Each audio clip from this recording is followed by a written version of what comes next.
In the tapestry of life, where every thread holds a story, America in Black and White emerges as a haven for the voices echoing through the heart of our communities. In this podcast, we wade through the rivers of our collective experiences, celebrating the vibrant hues of change brought forth by the whispers of hope and the roars of action. It's more than just a conversation. It's a journey into the heart of our society, illuminated by the light of those daring to dream and do. Join us, and let your voice be the melody that guides us toward a dawn where every color finds its place in the masterpiece of our shared destiny. Together, let's paint a future brimming with the positives that dwell in our minds and the actions that shape.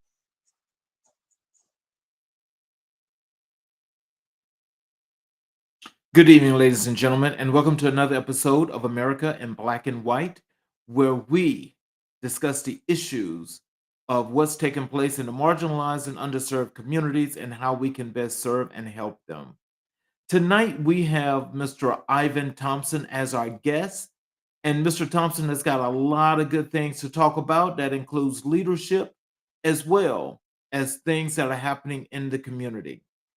Ivan is a retired Air Force lieutenant colonel who graduated from the United States Air Force Academy in 1986 with military distinction and as the outstanding cadet in organizational behavior. He earned his master's in management from Regent University in Virginia Beach, Virginia in 1995. He has over 25 years of experience consulting, conducting senior leadership off-sites, and strategic planning sessions. He served as deputy director of the Defense Business Practice Implementation Board. As the deputy, he helped facilitate task groups from the Secretary of Defense, comprised of senior DoD civilians and retired and active Fortune 500 CEOs. Ivan is a seasoned author with over 35 published titles. His books are available on Amazon.com, and many are available as audiobooks on audible.com.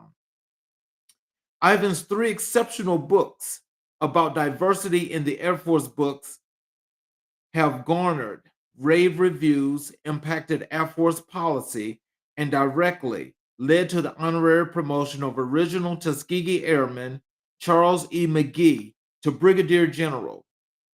Ivan is also a singer, songwriter, and a seasoned actor with a musical theater, television, improv, industrial, independent film, commercial, print, voiceover, and teleprompter credits. He has performed the national anthem for the NFL, NBA, MLB, NHL, WNBA, NASCAR, and NCAA. He was recently cast in the off-Broadway production Henry Box Brown the Musical. Other musical theater credits include Off-Broadway, Baby, The Color Purple, Non-Union National Tour, Regional, Next to Normal, Lewisburg, West Virginia, Kinky Boots, Long Island, New York, West Side Story, Los Angeles, Ragtime, Phoenix, The Wiz, Mesa, Arizona, Dreamgirls, Phoenix. Ivan has 5 adult children, 1 granddaughter, and resides in New York City. Ivan's original music can be found on iTunes, Spotify, Apple Music, and all other major music retailers. His Instagram is IvanLive360. Ladies and gentlemen, I introduce you all to Mr. Ivan Thompson. Thank you, Charles, for having me and for that introduction. Thank you very much. Oh, not a problem. Thank you for being here. Is there anything you'd like to add to your bio? That felt like my whole life story. No, I don't think there's anything I'd like to add. I guess if you look at military as one career and then entertainment as a second career, I would say I'm about mid-career in my second career as an author, public speaker, singer, creative type, if you will. Wow. Well, I mean, all of that is great, and also it's amazing that you retiring as a lieutenant colonel and you're still functioning, doing these multifaceted things. That speaks volumes. Oh, thank you, God. To God be the glory. Well, let's jump right into the show here, and tell us. Can you share a pivotal moment in your military career that shaped your leadership philosophy? Hmm, good question. I think there's probably you can learn from positive role models and you can learn from negative role models. And I think as a young officer, I think I learned more from the bad examples. There were some folks. Everybody's not a cheerleader. Everyone's not going to celebrate your success. Everyone's not going to celebrate your talent. And what I found out was there were people who were. I'm not in direct competition with them for promotion, but jealousy. Um, at first I couldn't tell, and often as an African American, you can't tell if it's jealousy or if it's racism. All you know is that somebody is actively trying to thwart, hinder, come against you. And you don't, and so you, as a black man, you have to wonder: was it, is it because they're racist? Is it because and I sometimes you can't tell. But as a young officer, I found that it didn't. I needed to mix in my faith with my hard work because some people just the hard work produced results, but it also produced the jealousy and a coming and some forces coming against me that I couldn't deal with on my own. Meaning, some of my bosses tried to come after me in my ratings, downgrade my ratings, change my assignments, downgrade my awards. And my faith really helped me through that. So I think early on, I learned what kind of leader not to be so that when I got in that position, the people that work for me, I wouldn't be jealous of what they were trying to do. I would try to promote what they were trying to do. Because in the end, if you do good and you work for me, I'm going to look good. I couldn't Right, understand why other bosses didn't understand that. Because if I wanted to, I could kind of take credit for everything you do because you work for me. right. you know, Instead of trying to hold you down because you're gonna outshine me.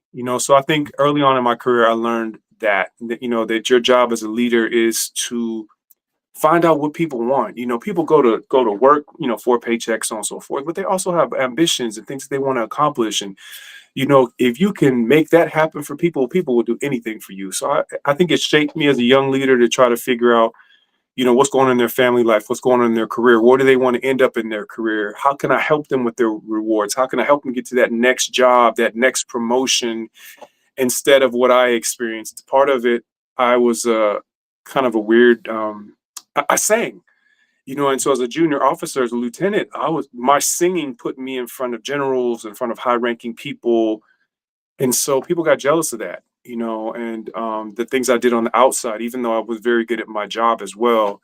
And so as a boss, I really tried to make sure that that wasn't me, that if I found a shining star, I tried to put that person out in front and enable them as best as I could. So I think for me, unfortunately, most of the lessons I learned were from some of the people what not to do when I was a boss. It's amazing that as you speak of that, and with you being an officer in the military, you and I discussed this off camera, of course, but me being enlisted in the Navy, you know, I would say that the experiences and the things that you're speaking of, I think that, from my perspective, I think it's definitely more so was from a racist perspective because those other folk felt so entitled, and they were entitled because any situation or anything that was given that would give them the opportunity to be of prominence or to be promoted or whatever have you, they got those opportunities. So to see somebody like yourself now, I know it's got to be different as an officer, as an enlisted person, but it's interesting to know that you face some of those things, and it just I mean, you were still able to overcome them, but like in just that thinking of that thought process of that whole thing, what was your initial thoughts when those things were happening? Wow. Um, I remember when I first started doing singing stuff, it wasn't even something that I mean, just God is good.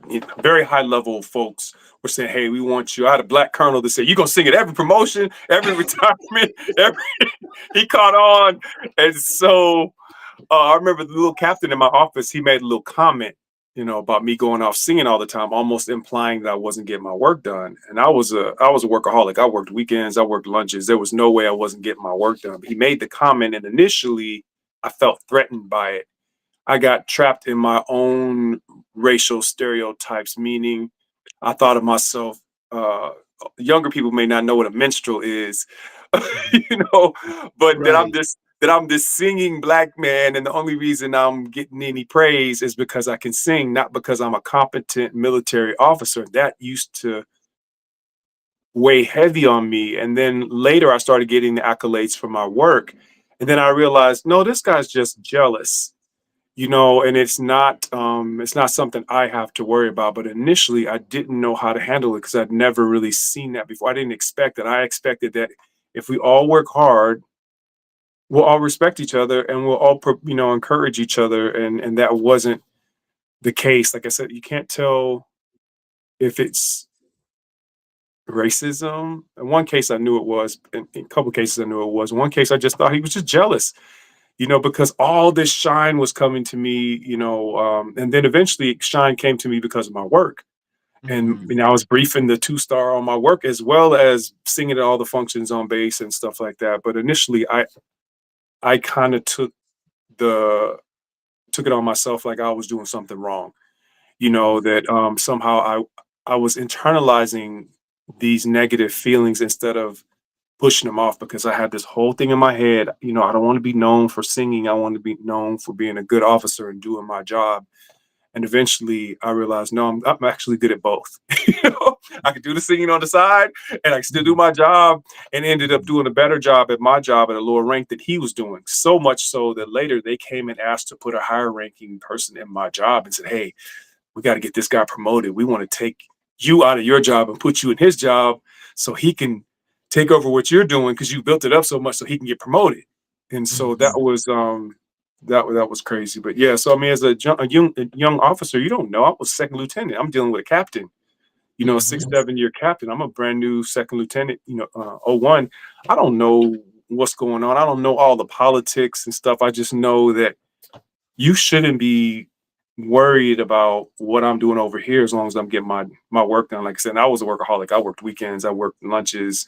I was a single parent, but I had a lot of help with my daughter. So I was determined I was going to be company grade officer of the quarter. I had all these right out of the academy. I was just a hard charger thinking, I wanted to win all the awards and do all this other stuff. And that rubs some people the wrong way, that kind of like chill. And I just wasn't, I didn't come there to chill. I came there to do well and to excel. And everybody's not going to applaud that, especially when the results start coming in and you start getting shine. The colonel's asking for you, the general's asking for you. Mhm. Yeah, everybody's not going to like that. Black, white, whatever. Everybody's not going to like it. So, so at this moment, especially in that situation, for the young officers or the newly enlisted personnel, what advice would you have for them when they experience situations like that? Go find a mentor. Fortunately for me, I was told, go find a chief, go find a black colonel. And we had a mentoring organization in the Air Force that is now called Air Force Cadet Officer Mentor Association, whatever. But it was a bunch of black colonels, and so I could go to this black colonel and feel safe about asking him, "Hey, this is what I'm experiencing. Or here's my records. Am I headed on the right path?" And what I've seen, and I'm trying to write a book on that right now, and I've been gathering data. What I've seen is that our young people today, I'm 60, so th- they're not being told what I was told. Go find a black mentor. So today there's this thing out there, even perpetrated by other black people, that racism doesn't exist anymore, and that Oh you don't Lord. need a black mentor. Because there's a lot of things, whether it's corporate or it's military, there's a system. Whatever organization you're, there's a system, and it works, and there's things that you don't know as a new person about the system. So you got to go find you a mentor. It didn't necessarily have to be a Black mentor, but somebody that you can trust. I think Black mentors can help in the area of what I was talking about before. Is this jealousy? Is it racism? Is it, because that Black senior leader will have gone through some things and be able to maybe tell you, like I had a Black leader tell me for sure that one of the guys I was dealing with, oh yeah, I've dealt with him at a previous base. It is racism. You need to watch your back.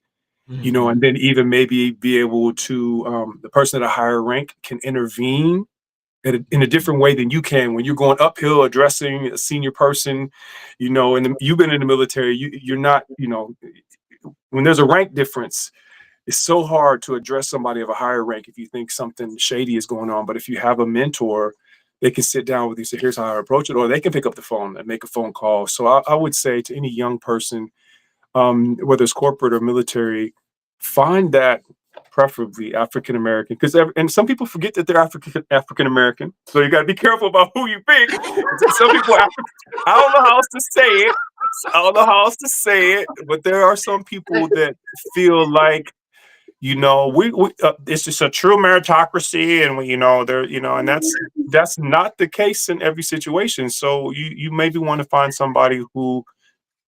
Not saying that the racism is around every corner, because it's not. Some of the most helpful supervisors I have, some of the best bosses I've ever had, even at that base where people were trying to do me in, the white guy gave me favor with the white 2-star, and he undid everything that people were trying to do to me. So it's not necessarily a race thing, but I think you need to be able to, if you think that's what you're experiencing, talk to someone about it, someone that you can feel safe about, someone who has a broader perspective of the organization that can look at your records, look at your performance objectively. I just had this happen with a cadet at the Air Force Academy who got into some trouble, and was being treated unfairly. And he wasn't even going to tell me about it. I talked to this boy all the time and asked him, how's it going? How's it going? And he just assumed there was nothing he could do about it. He had got in some trouble. He's just going to accept this bad punishment. And then once he finally spilled it, I was able to make some phone calls and engage at a much higher level. And fortunately, it was all squashed. But he wasn't even going to tell me about it. I just had the same thing happen about a year and a half ago with some pilots. I met with them before they went to pilot training and said, hey, I know a whole bunch of pilots. If you get in trouble, let somebody know. And they didn't tell me until they got deep in trouble. One of them had already washed out. The other one, he didn't even tell his dad. His dad was in the Air Force. We tried to rally all these high-level colonels and lieutenant colonels and pilots to try to help him, but it was too late. So this piece of our culture is fading away. This notion that I need to go find this Black mentor, especially like in the Air Force where most of the leadership is white. There's a comfort level there that needs to be, because I know I would approach young Black officers and they look at me like I have 3 horns in my head. Like, I don't need a Black mentor. And I'm going, if I could just get them to let me see your records. And they let me see their records. I go, ooh, you think you're doing good. You think what it says in this piece of paper in your records is good, but it's not. And let me tell you why. And I'm not saying that in every case it was because they were Black that their records, but what I told my white leadership was that on the whole, for the organization I mentored in LA, for example, on the base, I said our Black officers have a lower understanding of the system and what needs to be in their records to make them competitive for promotion. Why is that? I can't blame it all on white people, but I'm just saying this is what it is. So there's a need here and I'm going to fill it for the ones that'll let me fill it. Because some people, like I said, they didn't feel like they needed a Black mentor. I just trust my boss. And in every case, you can't do that, and then sometimes you do need that for that, whatever percentage it is, for that undercover racist, biased, whatever you want to call it, boss that you think is doing you well and is really not. That's when you need that mentor to be able to say, no, you're not getting the straight scoop here. And I don't know how we do that, when we have so many people now that are thinking, racism is dead. I won't name any politicians who've said that, get in trouble, but it's just not true. It's just not true. Like I said, it's not everybody, but there's enough bias in the system, or what we call unconscious bias, where people are looking at you and they don't even know themselves that they're biased. You couldn't tell them that they were biased. But if you looked at their actions or maybe how they rated a group of people, there's just enough unconscious bias for them to rate you lower than they should have based on your accomplishments. And the only one that can really help you with that is somebody who has a more experience and longevity in the system to say, hey, man, based on what you're telling me, you should really be ranked here, not here. If we're doing a rack and stack 1 through 10, you should really be like number 3 instead of number 7. And in the military, if we rack and stack for promotions, for jobs, because if I give you this job and him this job, certain jobs are going to put you on a faster track for promotion, and Exactly.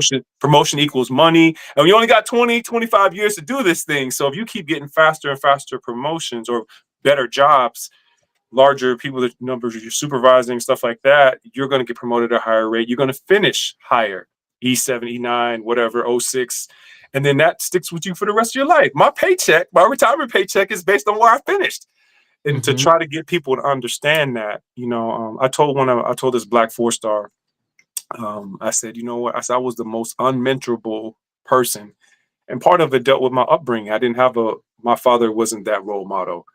And Hmm. unfortunately, in my family, it was painted that, the black man wasn't a good person to look to because of, different things. So I had a Yeah. distrust and I looked down. I didn't realize it till later in life. I didn't realize I looked at my black leaders as less than. Oh, wow. I didn't realize it until after I retired. I went to that 4-star and retired. I apologized to him. I said, I could have listened to you more, but I took on some of this cultural stereotype that somehow the white officer, the white pastor, the whatever was better than. And I didn't Hmm. realize it until I was well down the road, 40s, out the door. I'm going, why do I look at them? And then, wow, this goes all the way back to childhood issues and my perception of black men. And then I'm thinking that's sometimes what I was receiving when I went to go be a mentor. They're looking at me like, well, you're not a full colonel, you're not a general, you don't have anything to offer me. I can trust my white officer, supervisor more than I can trust you. And I didn't Hmm. realize that I was doing some of the same things. I had some of the same perceptions, and that's pretty deep, but we do have these things we have to unpack. Like why would I see a black officer and a white officer differently at the same rank? This officer was a 4-star, black 4-star. I had known him in 3 different bases, watched him Hmm. go from major '04 to 4-star, vice chief of staff of the Air Force, before I realized, wow, I've been looking at him differently, and I could have benefited from his advice a long time ago. But then that made me a better mentor. So if somebody was rejecting me, I didn't take it personally. Hmm. I just try to stick with it and get it to them another way, or get them somebody else to talk to them. Like in LA, if they wouldn't listen to me, we had a black 1-star. I put him on the calendar. I remember the Hmm. 1-star black officer told me, Ivan, you could have told him this. I said, sir, I know, but he wouldn't listen to me. Hmm. I didn't have the credibility on my shoulder for this person to look at me, but he would listen to you even though we would have told him the same thing. So I try to understand, okay, you might not be able to receive it from me, but I care about you so much. I want to make sure you get this information, because at the end of the day, I know I'm right. I Hmm. know that you're not going to get promoted with the way you're going on what they're telling you in your office, even though that you're supposed to be able to trust them. They're not telling you the right thing. And I've written books about it. I've helped people. Some people say thanks, some people they don't. That's not why I'm doing it. Hmm. I just want people to succeed, and because like I said, there's a lot of things I wish I had known, and I was helped by some people along the way. um Black colonels that told me things. And then like I said, it wasn't just black, but when I thought it was something like that, I needed to be able to talk to another black person who would understand that. you Hmm. know and I don't know how you can get around that sometimes, if that's what you think you're dealing with. You know, I won't say the details, but um, actually, I was stationed in uh, a place on the Sun Belt, and when I say Sun Belt, that is, that's the coast, the Gulf Coast area. That's like Louisiana, Mississippi, Mississippi. Alabama, Florida, and so forth. Well, I was stationed there. Of course, my job was a dispersing clerk. So I did payroll. So pretty much finances connected to personnel, so pretty much it goes hand in hand, especially when there's some disciplinary actions and things of that nature where people are going to lose money or they're going to lose rank and things of that nature. Well, there's a bunch of young guys, and we didn't have Just so you say, because what you said is key.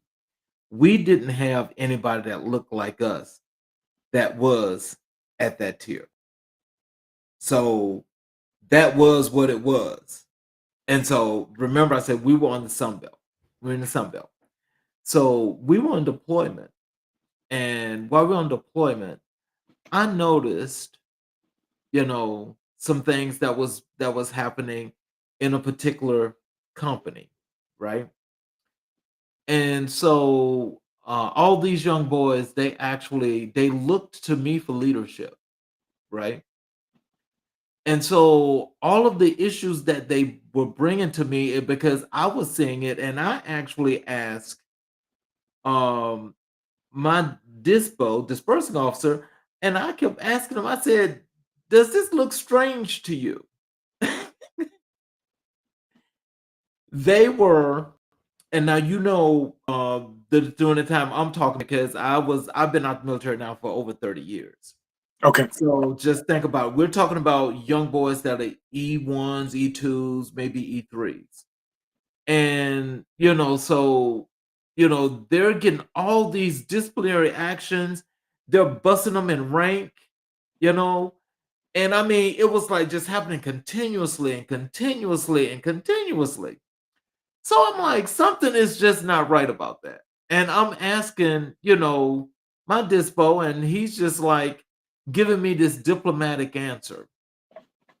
And so with this diplomatic answer, I'm like, that's just ain't good enough. Because you see what I see right here, and we know that something's wrong with this, right? Well, there was particular E8 that was over this company that had this problem. Okay. And it was like target practice. That's how serious this was. So I said, I'm gonna do some things where I'm gonna make this change. Okay. So I created, some surveys and so forth, and had all these people within the whole entire command. That is everybody that looked like me to meet me at my room. And so while we were talking, I gave them this survey and I told them, I said, make sure this goes to nowhere but back to me. I need you to fill it out and bring it back to me. It was surprising, but it wasn't surprising. So I requested to see the CO. So as I requested to see the CO, going up through the chain, they're asking me why I need to see the CO. I Well, said, you need to see him, right? that's personal. That's not for you. I got to the CO and he knew exactly what was happening, because we had a talk. And again, I don't want to talk about that discussion, but we had a discussion. That discussion turned into a negotiation. Can you believe this? It turned into a negotiation. So, What was he offering? well, he told me, he says, I can't give you the command, but I can make some changes. What is it that you want? I told him that I wanted that particular individual Moved out the out. command. Yeah. He needed to be out the command. And so he says, I'll get back to you. So what he did was he moved him from over this company to operations. So I had to go see him again. I'm like, you just made him more powerful. Because if you may put him in operations, he still controls each and every move of these young men, where he could still do the same thing. Because if he's not happy and he don't like it, just anything, if your uniform was wrong or whatever have you, he could say whatever you want to say about that. I said, Yeah. he's got to go. I said, if he's not gone, then I'm gonna send these. I'm gonna send these to CNN, and I want to know how you think about that. Mm. He was gone. Well, good, good. I mean, that is pretty powerful because I mean, we have, I don't know if in the Navy they had like the EO office, or anything like that, back then. Um, I don't know how else you could have addressed it. There was We no other way. just we after George Floyd, a lot of companies did, the whole, you know, and looking within, and and looking for disparities and stuff. And the Air Force did too. And what they found was the same kind of disparities you're talking about with enlisted African Americans having harsher punishments, lower promotions, all these things. And what I write about is that whatever's in society outside the gate is going to be inside the gate.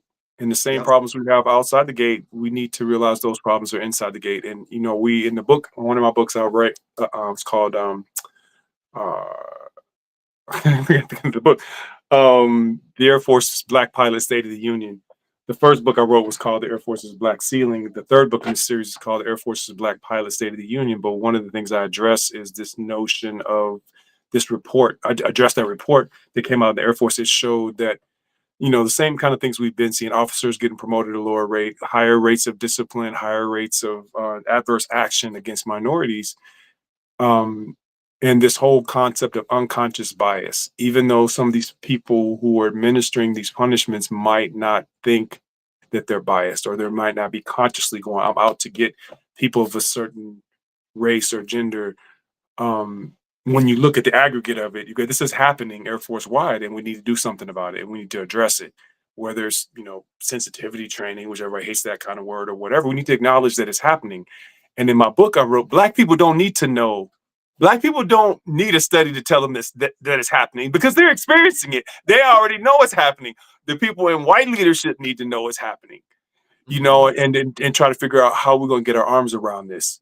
George Floyd heightened it, and then, as we all knew, eventually the noise and the commotion and the uproar over George Floyd's death was going to, die down. And we get to where we are now, where, we're talking about we need to get rid of all, DE and I, and I won't even get into the election and all the other stuff, and that's going to happen, but yeah, it's still there because it's still in society, and someone like you doing what you did, that was amazing. I had somebody come to me, one of my senior NCOs, E7, came to me and said, hey, the Black enlisted people are being mistreated in our unit. And they're, and so I looked into it. Now, only problem he made was then he tried to tell me how to fix it, and that wasn't his place. We kind of bumped heads a little bit. So let me look into it, because I'm, as a Black officer, as a Black leader, or yourself, whatever level of leadership you are, you're the leader for all of those people, Right. Black, white, Asian, brown, and you got to make sure everybody's treated fairly. But I have an additional responsibility, and everybody doesn't think this way, to look at those people that look like me. Somebody reported, hey, something's going on that we think is shady, like your commander. I looked into it and I did find some stuff, and I went, oh, I do see something here. And so we're trying to be fair to everybody. In those instances where I saw something was going on and it looked like it was something racial, then I intervened directly. And like you said, I moved some people. Like one guy, just like, he didn't want to change his position on this guy's rating. And I was like, well, I can override your rating, but I can also make sure that you're not a supervisor of my unit anymore. And so I reorganized the flight, and you'll never be a supervisor for me again if you don't know how to, and another guy had this stupid thing, in the Air Force, we have airmen below the zone. So that's like a 1 or 2 striper who super excels, but you got to rate them like firewall. You're the best thing since sliced bread, so you can get early promotion. And he had a supervisor who's like, no airman is perfect, perfect 5s. I'm going, I know that. If you want to go by the book, nobody is, but you're rating people on their potential, because there are people that get promoted below the zone. There's people that get step promotions, and they all have firewalls. So it's being done. And we just got to figure out if this person's worth the benefit of the doubt. They have the potential for that. And this guy didn't see that he should do that. So I overrode his ratings. I said, okay, I'm not negotiating with you. I'm boss. And then like I said, but I'm also not, like, it works both ways, meaning I'm looking out for everybody. Who are the sharpest people? And then is there anything going on that's specifically harmful to this group of people? And then I've had it work the opposite way, where this one brother, he felt like I should cut him a break because he was Black, meaning like he left work early. He would kind of like clock out. He was going to baseball games, on duty, he would I would put notes on my door. I had 80 people working for me. I would put a note. If I'm somewhere in the unit, I'll put a note where I'm at when I'm coming back. He would just disappear. And I was like, when you leave, you need to let me know where you're going. And so the first sergeant comes to me, he goes, "Sir, I don't know how to tell you this. I'm gonna say the guy's name. But Sergeant X says you're not black." I knew Mhm. exactly what he meant because he expected me to let it slide. And I did. I tried it. He was my administrative person. So he did all of my enlisted ratings, all of my paperwork. And so one of these Fridays, I was stationed in Tucson, and they have spring training there. He was a baseball nut. He would go off Mhm. to baseball games, Yes, early and just yes. That's the sneak out. grapefruit league. So I took all his ratings. I went, it's just administrative stuff. I can finish all this stuff. I turned it all into the commander secretary, and that Monday they all came back. Because I don't know his job, what to look for. And my boss turns to me at the table. He goes, rah, rah, rah, rah, choose on me. Don't ever sit this kind of crap up again. And because I'm trying to cover for him. And I went, okay, I'm not doing that no more. He needs to do his job. Because I asked him when he took the job, he was in a work center of like 12.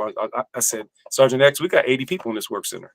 I know you want to come over here so you can have the higher work center on your report so it can make you more competitive for promotion.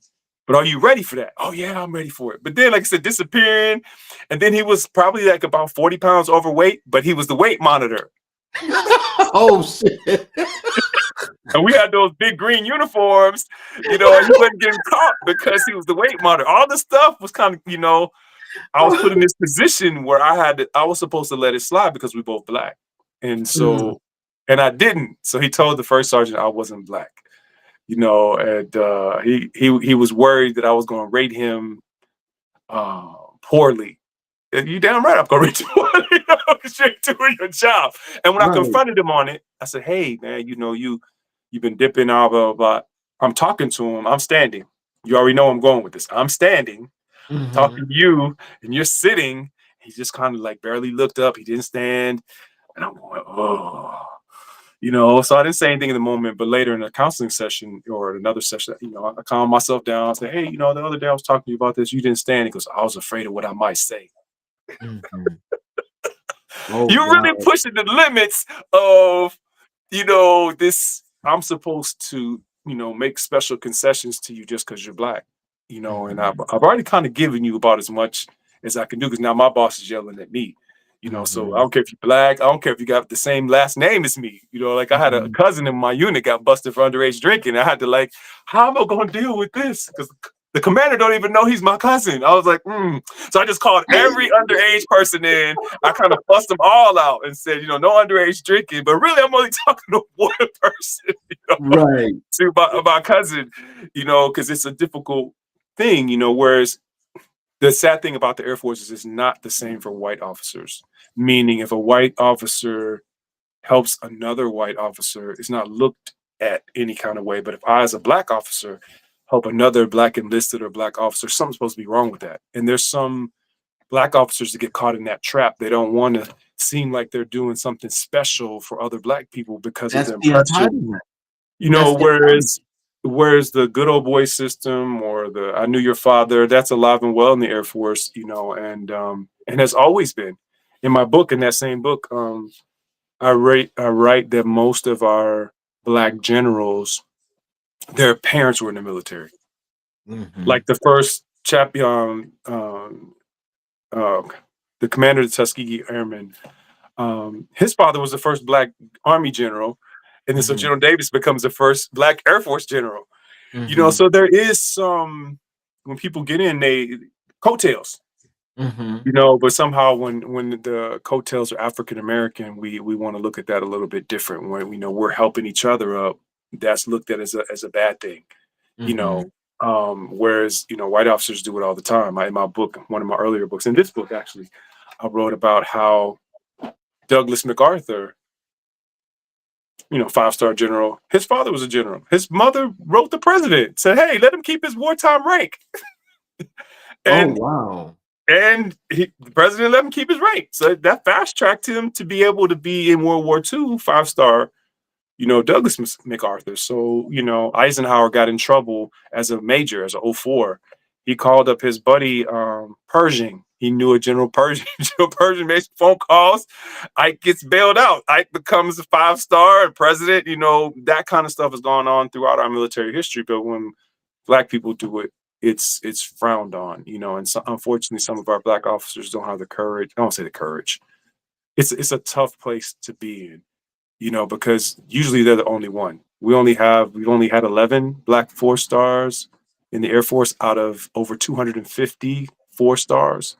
Just for Mhm. perspective, you talk about, like this book. I remember Air Force's Black Ceiling had a white lady come up to me at a place where I was selling them, and she was like, "Oh, so your book is kind of obsolete now." I was like, "What?" Because we had a Black Air Force chief of staff, kind of like, "Oh, problem solved. Racism is over." I'm like, she don't get it. She don't get it. No, believe me, them people will never get that. They will Hopefully, if never you read get the it. books, you'll understand. But it was funny. She's like, your book's kind of obsolete by now, right? I'm like, what? Oh, wow. That's crazy. So, how do you believe your military experience has influenced your approach to leadership in civilian life? Good question. So one of the things I experienced on the tour, I was on a tour as an understudy and a swing. A swing is like a substitute teacher, meaning an understudy. I was the understudy for Mister in The Color Purple. So if the guy from Mister can't go on, I go on in his place. So a swing is along the same concept, meaning I had to learn 5 different people's parts. So if any one of them went out, I could jump in like a Okay. substitute. Mhm. But you got like the primary cast, then you got the swings.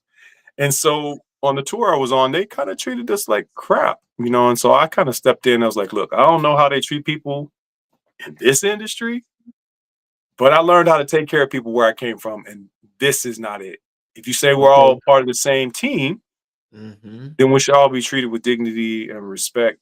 So, and what I found, and I've worked in other places, I almost named some nonprofits and stuff. What I found, oh yeah, nonprofits and academia, what I found out is somebody might be, let's say in the church setting, they might be a Mhm. great orator, they might know the Bible, but they have no training on how to treat people.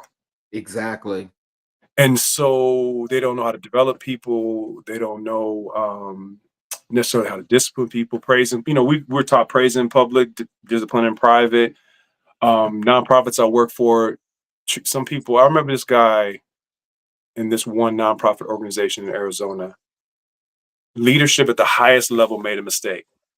They Mhm. made a mistake that was going to cost the company money and affect ours at the lowest level. So this guy comes in and he's going to be briefing them. He wasn't in my organization. He was in another organization. He was in the retail side of this nonprofit. I was in another side of it. But I'm there that day and I'm in the meeting. He's talking to all the retail people, telling them that they're going to have to take a cut in their hours. Mhm. And somebody raises their hand and kind of like, well, why? And the guy told him, be lucky you have a job.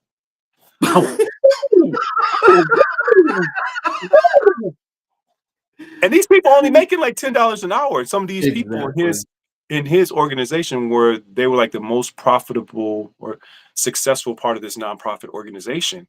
I'm going, you're talking to some of the people who've been the most loyal to this nonprofit.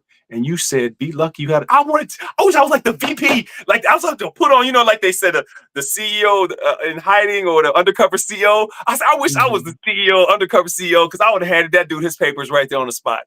You need to Yeah, be lucky you have a job and you don't have a job anymore. Goodbye. You telling the most exactly. loyal group of people, but because what it was, this nonprofit hired people, like they made a big deal of, we hired these people off the street. But then in the back of their mind, they remembered that. Don't forget, we hired you off the street. I had that happen to me Ooh. once. I was the deputy director of Defense Business Board, and I remember being told that when I challenged something. Well, we hired you, like, you know, and you were only a major. And I was like, what? Wow. What? Is that what you really think of me? And so, in terms of how people should be treated, mentoring, I realized my military training, because, at every level as an officer, you get professional military education. As a captain, you get squadron officer school. As a major, you get air command and staff college. As a colonel, lieutenant colonel, you get air war college, and you get all these trainings on leadership and supervisory stuff and scenarios, and then you have all the real life experience of being a leader and supervising people, disciplining people, rewarding people, promoting people. And what I've seen in the nonprofit and even in entertainment sector is a lot of people don't have that kind of expertise, and a lot of these managers, they just talk to people in the old kind of way, and they have no training, for how to motivate or how to develop, or even being told, okay, like this is a resource. We've invested money in training and hiring this person. We want to nurture them and develop them, um, with something beyond just their paycheck. Right. Some people you can retain if you're just nice to them. Imagine that. Or you care about them, and they know they have a little kid who has a softball game next week that's very important to them, and let's try to figure it out so you can be off on that day. Caring about people, that there's no place in academia. Like a person in an academic situation, they might be a great teacher and they get promoted to principal or some, managerial thing, but all they know is classroom instruction. They don't know how to supervise people. I remember I was working in a school where they just decided we're not going to give, what was it? They didn't allow you to take a holiday in conjunction with a 3-day weekend, even though it was in their handbook that you could. And because the leadership was too lazy to figure out a schedule that would allow people to take it off, either by seniority, you've been here the longest, you get to take it off. They just said, nobody can. I'll come along. 15 years HR experience, I put in for that day. I'm a PE teacher at that time doing 12 classes a day. I'm getting wore out, and I put in for it, and they said, you can't take it. I went to the handbook because I'm an HR guy, It said in the Right. handbook says that I can. Well, we strongly discourage that. And I went, why? And then I pressed on with it and did it anyway. They got upset, but they were too lazy to figure out. Even when there was another thing where teachers had a planning period, and they said it's too much work to try to connect the teacher's planning period to their lunch or whatever so they can get an entire hour off. It was all disconnected. So I sat down because I've done shift schedules in the military. I've done shifts, seen shift schedules. So let me take a stab at it. And I put together a shift schedule that married everybody's planning period near their lunch or whatever. Oh, the teacher's all excited. Well, then the principal gets upset because she was too Hmm. lazy to put in that kind of time. We approved She didn't it. She want to got work. pissed off. She She got didn't want pissed to off work. that Yeah, she got pissed off that I would take that kind of effort, because she had said it couldn't be done. And I'm going, they probably just don't know. But I mean, the whole idea of the manager as a servant, the leader as a servant, I already, know that I make more money than you. We look at the pay scales, as an officer first and list of people, yeah, you're making all the big bucks, Well, then Mhm. there's a responsibility with that, that I should be trying to, know something about you and your family. I should know if there's stuff going on that I can help you with, if you're going to school, if you need leave at a certain time, that kind of thing. I brought that into these, other organizations that I worked in after I retired, or even in the entertainment industry. And I expect those things, I expect to be treated the same way. I will raise my hand and say something, like, hey, I don't know how it's being done here, but you can be nice. You can treat us all the same, and even HR principals. You're like, okay, I hear you, Mr. Entertainment person right over me, but everybody has a boss. I know that because I was in the military. Everybody has a boss. So you're saying this, I write a letter to your boss or to your boss's boss, and then yeah, I'm gonna get my issue resolved. And so I learned all that in the military, and I think it serves me well. Even in, like I said, I see it in ministry. I've seen academic where they might have this one little skill, but nobody ever taught them about leadership, being a servant leader. They might say they care about people, but they don't know how to deal with certain situations, because they haven't had the same training. Mhm. Wow. Not saying that So every military leader is a good, an embodiment of all that, because we know that they're not. yeah, well, we know that not everybody's a good leader. And some people are pretty much, as you mentioned earlier, they're kind of like stuck in that situation. The entitled people, that's how they benefit. And they benefit because they have this great crew that makes them look totally, totally perfect. And they don't know the first thing about the whole entire operation. They just don't know shit. But because they have that name and they look like somebody that like them, and they look like somebody to say, well, I need you to do this, and you're just going to be put here. They're put there and they just benefit from that good labor. That's where I think in the military, especially, that, if we talk about merit, merit is not there. It's there on the book as in say what it's supposed to look like. But the majority of those people that are in those leadership positions are there because somebody put them there because they know somebody. Well, And they I, get I to think stand there all that time and screw up stuff and mess people around and everything else. And they just benefit from that. I won't go that far with you, Charles. I will say that if you're, let's just say you're white, you're Caucasian, and you are super talented, and you are a good leader, it's going to be easier for you to rise up the ranks than somebody that's equally talented and qualified as you. I'm not saying I won't go so far as to say that everybody who's white who's got to a higher position was unqualified or less qualified. I know that's not the case. But I would say like this black general who was now the chairman of the Joint Chiefs of Staff. He said I always had to work the old adage, twice as hard to go half as far kind of thing. He always had to work harder, to overcome perceptions. Even our current uh, SecDef, Secretary of Defense, former black four-star, talked about how he would have white officers do his briefings, people that were his subordinates do his briefings so that it could get across, or how sometimes they come up and they're greeting him and he's with his like aide or whatever, and they go up and greet the aide like the aide is the boss because they assumed the white person was the leader. And the kind of things that we go through as leaders are different. But I won't say that, that we're always either more qualified or that they're always either less qualified. I would just say that if we're equally qualified, a lot of times it's going to be harder for that African American because of the unconscious and conscious bias. Somebody sees you, they're already making judgments, have perceptions about you. Some of the perceptions they have, they're not even aware of. And so, as a mentor, like for me, when I came in, I had that feeling, and I was like, well, as long as they looking at, they might as well see something good. I'm gonna be shining every time you see my uniform's gonna be together. I'm gonna be the most qualified, whatever. And then I found out my faith plays a big part in that too. In that, um, I found out, you talk about those pivotal moments. I found out my working hard was not enough. But when I added my faith to it, then God helped me. We call favor. Daniel, Joseph, Esther in the Bible, they found favor.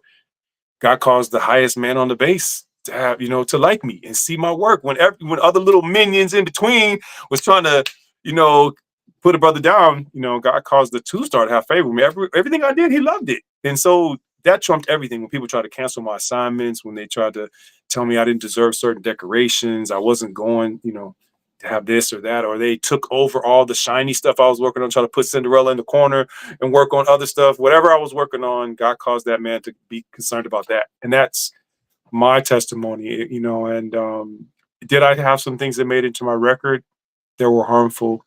Yes. Did they hurt my career?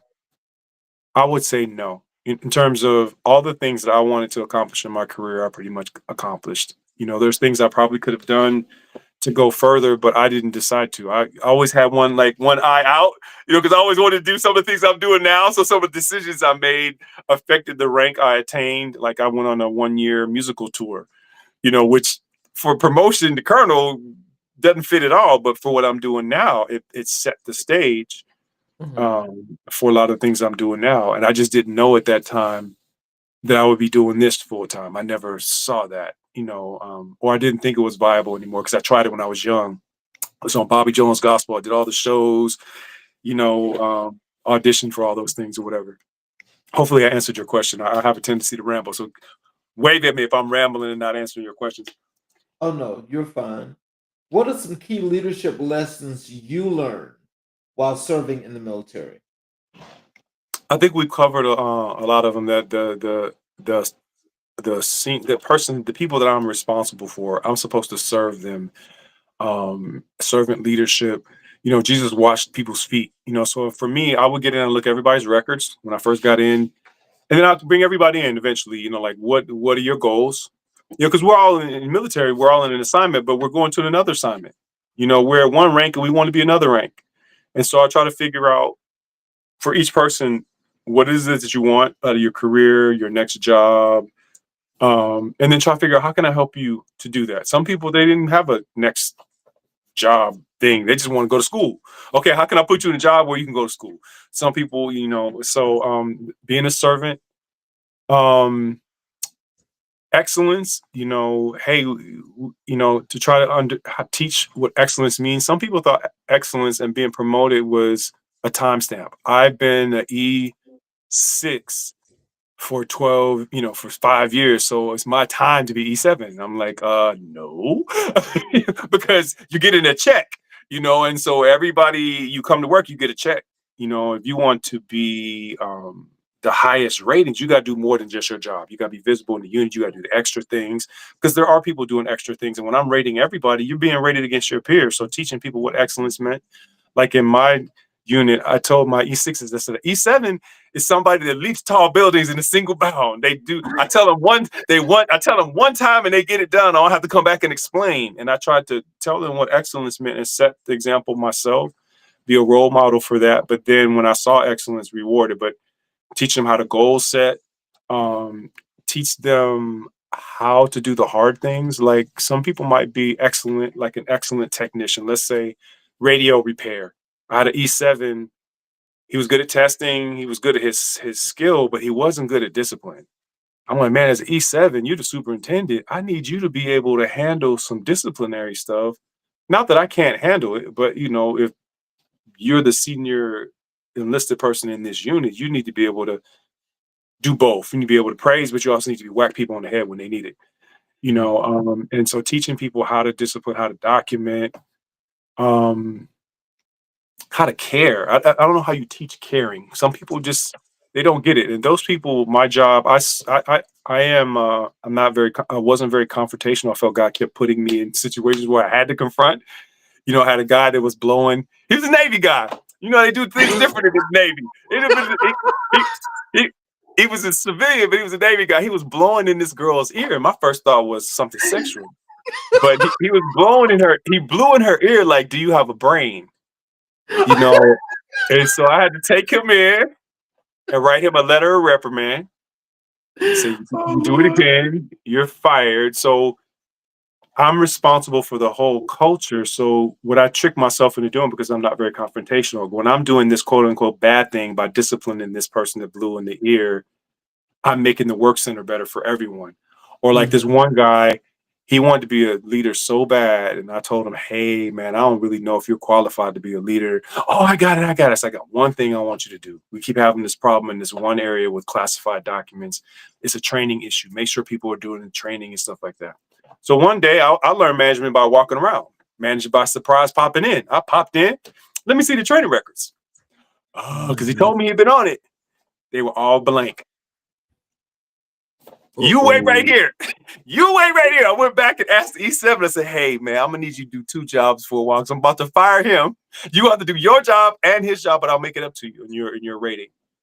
And I did. And I went back, fired that guy. And I looked at that as when I'm doing something hard, I'm serving our whole unit by getting somebody who's underperforming out of the way. That's the way I tricked myself, because in firing somebody, you think, oh, man, if I fire him, or if I mark him down on his record, he may never get promoted. But if I'm serving the whole unit, if I'm moving the underperforming, especially if you lied, I mean, there's no excuse for that. You lied, and you've been lying. I asked you about it a couple times. You lying, and there's no room for that. So as a leader serving the organization, I'm promoting the good people, but I'm also pulling the supervisors, because nobody likes a bad boss or a boss that's underperforming, especially if you're one of the hard chargers and you're under a boss that's average, or like, this is what we need to do. We got a hard charger and junior NCO under a guy that's trying to retire or just kind of take it easy. Okay, how do I move these people up so these young lions can run? Or that's a bad egg, so people that need to be fired. I fired this other guy just because he was the guy that came to me and told me, hey, there's some stuff going on with the brothers. I was like, okay, I'm looking into it, but then it wasn't enough for him. So then he filed the EEO complaint, he filed the IG complaint. It was all this other stuff. I was like, bro, I got it. Finally had to say, I call it getting shot in the head, shoot you in the face. You're fired. Because he was really, it was really something self-serving. He was trying to be in a position where he would be in charge of this certain thing. And I said, hey, we already have a civilian that we're going to fill to do that. But he went around and did all this other stuff. So trying to make the organization healthy, you have to do the good and the bad as a leader to make it so that so the whole unit can function effectively, and everyone that gets rewarded, it's no favoritism. And the people that are slowing us down, they either get moved to the side, or if they're doing bad stuff, they get fired. With appropriate warning. They don't teach that, in civilian sector or whatever. Like, I talked to you, then I talked to you again. I wrote it down. Then I wrote it down again. We start stacking up the paper, and then when that doesn't work, and I got the documentation to show the union or whoever else. Like, I learned all that in the military too. Mhm. So but that's also fairness. You don't, one person makes, I had a boss that, you make one mistake, he just tried to cut your head off. And I jumped in front of a couple of those bullets a couple of times because he wrecked a couple people's careers.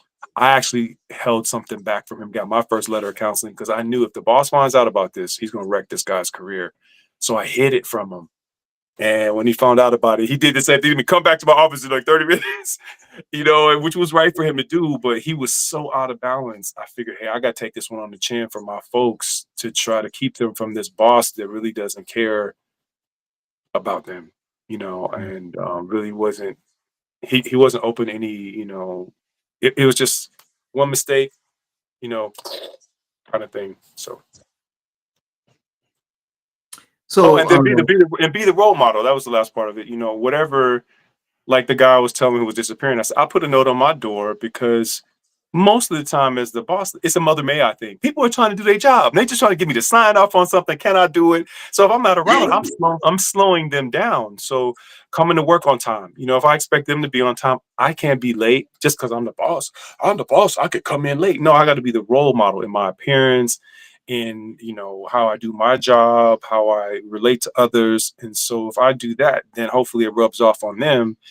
And then also, I can hold you accountable now because I'm not asking you to do anything that I'm not doing. mhm. Coming to work on time, doing my job, treating people with respect, so on and so forth. Be the role model. That's something that, as a leader, you have to do. So, can you discuss a challenging leadership situation you faced during your military service and how you overcame it? I've talked about a lot of them. Um, let's see. I'm thinking of this one where I was at the Pentagon and we were in an office that didn't get much attention. We were, I don't know if they have cross trainees in the Navy, meaning like you were in one Mhm. specialty and Yeah. something happened and they moved you in. And so usually when you get grafted in, you don't get treated the same. 'Cause, Well, pretty much the way that works with us is like normally those that were like, let's say in supply and admin was pretty much like almost like that. So pretty much you can actually do the cross training, and especially when you're getting your ESWAS pin, you have to do that anyway. But you do the cross training, especially if it's needed in your short staff. So, but if you come in as that cross trainee and you weren't originally that, sometimes the people that were that originally get favoritism and, Yes. okay. So I was in a situation like that and we're in this office and we're all officers. I'm a branch chief. So the people working for me are senior captains and captains and some civilians, GS-12s, 13s, whatever. And they're not doing anything, meaning it might have been some junior majors in there too, because I was a senior major. Um, And so they're in there like playing on the computer and just goofing. I mean, they're just not doing very much. So I went to the colonel and said, "Hey, it's not good that these guys don't have any work to do because when it comes time to do that 1 year evaluation, what are they going to put on there? Because they ain't been doing very much." And so the colonel didn't really hear me. So one of the times I was in the meeting with the general, I told the general, "We don't have enough work to do." Oh Uh, wow. The colonel didn't appreciate that, but then the general backed up the K loader, and dumped all this work on us. And all of a sudden, everybody that was playing around the computer and stuff, now they had stuff to do. And then we had one shiny penny in the office. And I said, boss, as much as we like this guy, we need to set him free. We need to give him away to another office where he'll get some shine and be more competitive for squadron commander. And I convinced the colonel to let him go. And he did become a squadron commander, a personnel squadron commander, and moved his career on. So, in terms of, I mean, of course they didn't like me at first when all of a sudden all the work starts pouring in. But like I said, one of them became a squadron commander, and these guys, got something to put into their records. It put me at odds with the colonel. I lived, he didn't like the fact that I went to the general and told him we have no work to do. you know, Mhm. the colonel didn't appreciate it, but in terms of taking care of my people, I know that what's happening here is not good for you. If you don't have any meaty things to put in your evaluation, you won't get promoted. And so that was one. Um, there's other times. Should I say is that enough, or do you want another one? No, that's fine. Okay. That's fine. So, how do you adapt military leadership principles to the business world? Mm. Some things transfer very well, like having a goal, having a vision. Like let's say in the military you have inspections.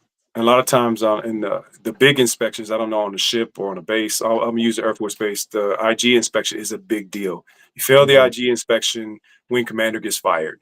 I don't know in the Navy, nuclear, what kind of ship you're on, whatever. There's certain inspections you can't fail.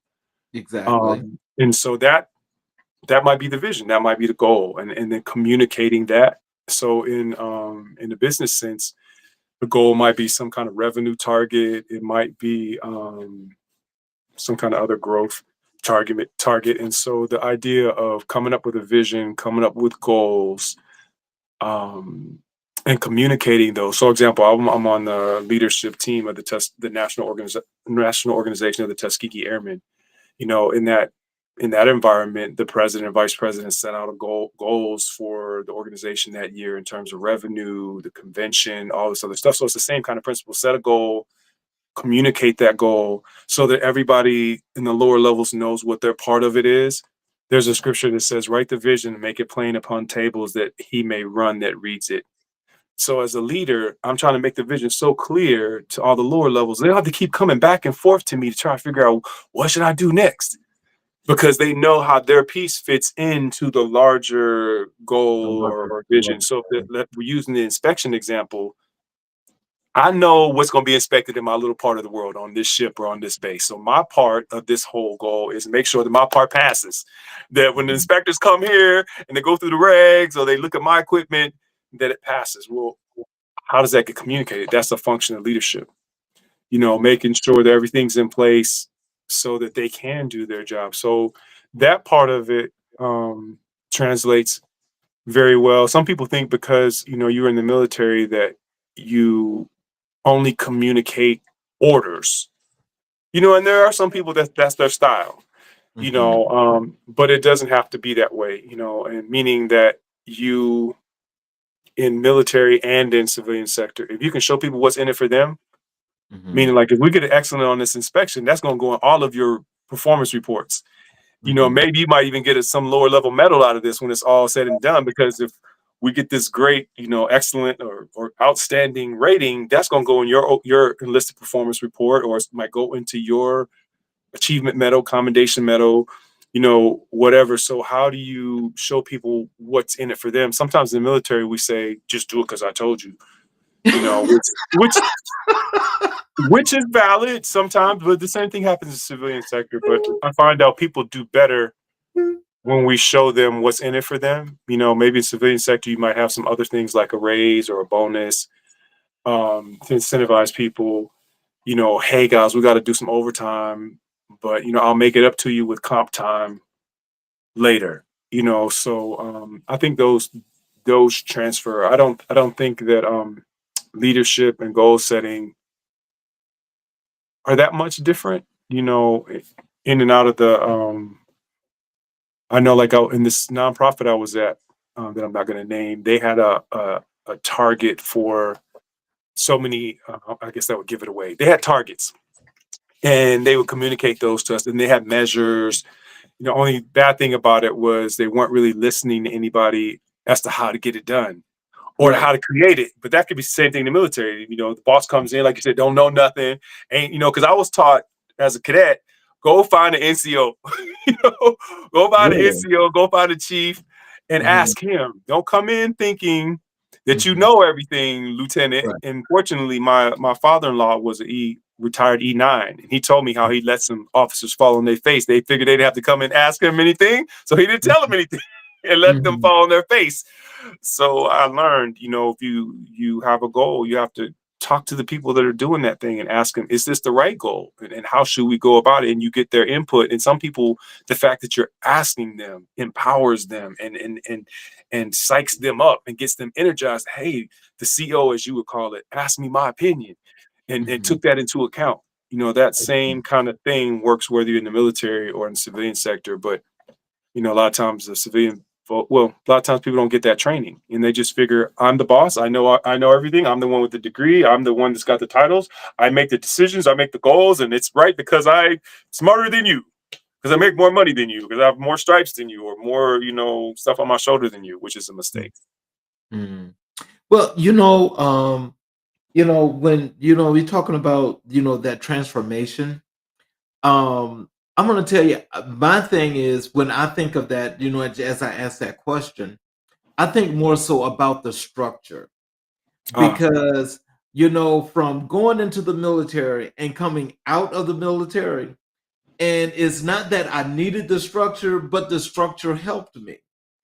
And the thing is when I see, as you mentioned, when you've got this clear plan and you just gotta put it together as the execution, then that's what you should be doing. What I found is that when I got out the military, transitioning back into civilian world, it's like, excuse my French, but this as being in the military is like, what the hell is this? It's like all over the place. And the thing is, as you say, somebody saying, do this because I told you to, because I said so, whatever have you. When I first heard that, this is my honest opinion. I'm like, get the hell out of here. I'm not doing that because that is wrong. But I mean, there is just no structure. And see, that is the thing that kind of like I said, no, I can't do this.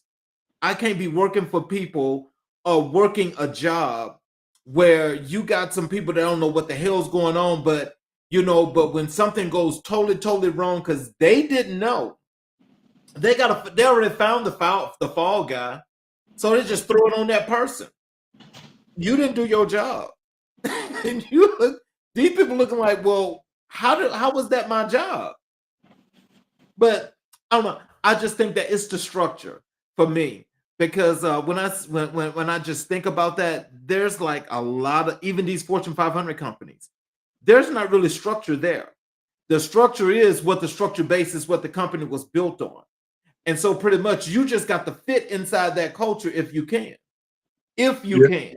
I would say it probably varies from company to company because there's some places where, like this nonprofit, I knew the hierarchy and how decisions were made, but the people that were in the decision making positions weren't open to suggestions. And so I knew the structure because they have an org chart. Most, even in civilian sector, you have an org chart. Even in some Yep. churches, I was in a church that had this complicated org chart for like 40 people. I'm like, this is a 40-person church. We got this complicated org structure and with no names on it. I'm like, who puts out an org chart with no names on it? Why is it a secret? So I've seen structure that, yeah.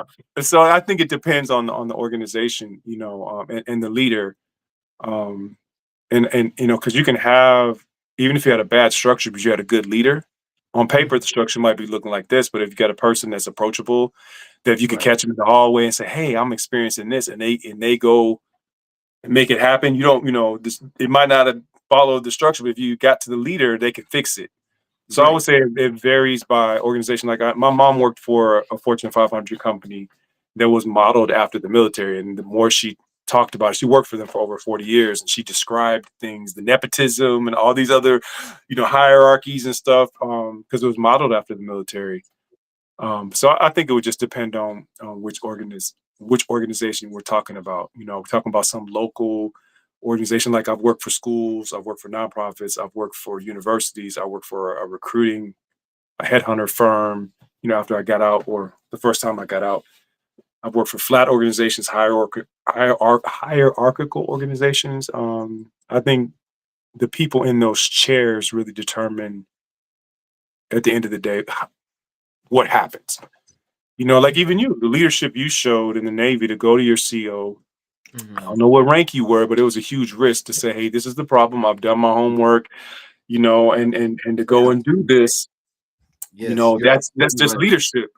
And so regardless of the structure, if you have a good leaders in place, you can get around some of the shortfalls of the structure. Like in this nonprofit one, they tried to change all these things, and then they tried to make me sign it and say I was going to do it. And I told the lady no. My boss told her no. She looked at me like she never had anybody tell her no. I was like, no, I'm not doing that. And she was shocked. And she was like, I was like, no, I'm not signing that. She would just sign it. I'm like, and then, because I'm retired, I'm like, what's the worst thing you do to me? I can be fired. I got to retire. I'll find another job. Where some of these other people who weren't Mhm. vested, they couldn't do that. So when her boss came in, when she was replaced, the new boss comes in. He had already heard about me. I don't want to hear this. I don't want to hear your opinions. I don't want to hear you. You're going to basically do what I say, you know, because he Right. heard Oh, what I did wow. before. He had heard from her that, hey, he didn't sign this. He didn't take there's some new goofy metrics that didn't make any sense. And I was like, I'm not signing that. I'm not signing it and have you grade me on it. You gonna grade me on this and you want me to sign it and I don't agree with? No. And so he came in, he was like, I'm not having discussions with you. And eventually I had to vote with my feet and leave that organization because what he was doing was so wrong to the Mhm. people. And then he cut our manning without asking. He just came in. Yep. I think we're inefficient. I'm just gonna cut our manning. You two gonna do all the work that these four people used to do. Okay. Ooh. Yeah, Oh, okay. man. Yeah, Mhm. then I finally just said, okay, you know what? I'm not gonna give you no notice. Mhm. You think we could do all this by ourselves? Then you do it. I'm out of here, and left. Left the organization because he wasn't listening. He was in transmit mode. I know you're in a lower position than me, then therefore I must be smarter than you. Even though you've been Exactly. doing this job I've never been in this work center. I don't know the people, but because Mhm. I'm the boss, I automatically know what's right. Okay. Okay, we'll figure out how you handle that by yourself because you're not gonna stress me out. Like, Exactly. Exactly. Um, what role does emotional intelligence play in effective leadership based on your experiences? like I was saying, if you can get to know what's going on with people, like I remember I had a troop. Um, he came up for deployment, and it was like his second time in less than a year, and he said, "I'm not going." And I went, "What do you mean you're not going? What do you mean, Willis?" And then I was able to realize, oh, he's talking about something more serious. I mean, like I am so serious about not going. I'm thinking about doing something drastic. Then it turned Uh-oh. into, are you thinking about hurting yourself? And Mm. it was yes. Sometimes it's realizing that even though we have different things on our shoulders or different titles on our desks, we're all people. We all have families or things we're concerned about outside the job.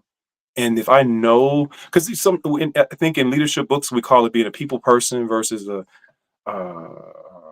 task oriented person. And Mhm. I'm more of a people person. I need to sometimes think about the task because I'll put this emotional intelligence sometimes maybe up too high and not and forget sometimes. Sometimes you just gotta suck it up and just do it just because it's hard, it sucks, but we just got to do it. Mhm. But there is room to realize that so and so's having a baby or so and so's going through a divorce and I had some good leaders with that. I had a guy. I'm sitting in one of my favorite bosses. Him and this one E5, they were hunting buddies, and they used to go off and hunt together. And this guy was formerly one of the Air Force's 12 outstanding airmen, which is a huge. big deal, that to be an Mhm. outstanding airman, very few people could ever say they were doing that. But this guy was going through a divorce, and in a fit of rage, he shot off a firearm in the sky on base and then went into the police blotter. And I watched this commander tell his hunting buddy, you know, I'm gonna give you Article 15. I was Oh, like, man, I understand what you're going through, but you broke the law. And the wing commander saw it, on the blotter, and I got to do this thing. And so I learned that I can know what's going on with you, and that'll factor into what I got to do. And then, like I said, I saw another guy, the guy who replaced him, where it was just where he didn't really care about what people were going through emotionally. This one guy, sharp troop, got into an argument with his girlfriend, punched his hand through a window, went to the hospital. And so the commander called him in. And he didn't know the commander had seen that he had punched it through in the blotter, and he lied to him. And the commander like downgraded his rating, ended up getting out of the Air Force. We lost a troop over that. And oh, so wow. yeah, granted the guy lied, but I think you got to kind of figure out these are people doing these jobs, and whatever's going on at home does affect what they're doing at work. How do I factor that in, and to what degree? The mission can't fail, but I can know that, maybe you're a single parent. Well, in the military, we have to have like a whole plan. If you're a single parent, you have to talk about how would I be able to deploy and all this other stuff. Or person going through a divorce, person is maybe got to, trying to get a son where their spouse is. You do need to know about that stuff, Mhm. to make, because when you care about that stuff, and what's the saying? People don't care how much you know until they know how much you care. Right. When you can come across, you can't fake sincerity. You can't fake being genuine. People know if you really care about them, and if you can put in the time to learn who they are as a person, and care about that, then when you ask for the hard thing, people will bend over backwards for that. Or when they don't agree with you, it won't be as tense. Because sometimes I care about you, I know your situation, but at the end of the day, I'm gonna make the call. And I'm gonna stand up in front of my boss and say why I made the call. So I appreciate your opinion, your Mhm. expertise, but I'm gonna make the decision. And Mhm. people will respect that more if you've shown them respect all along.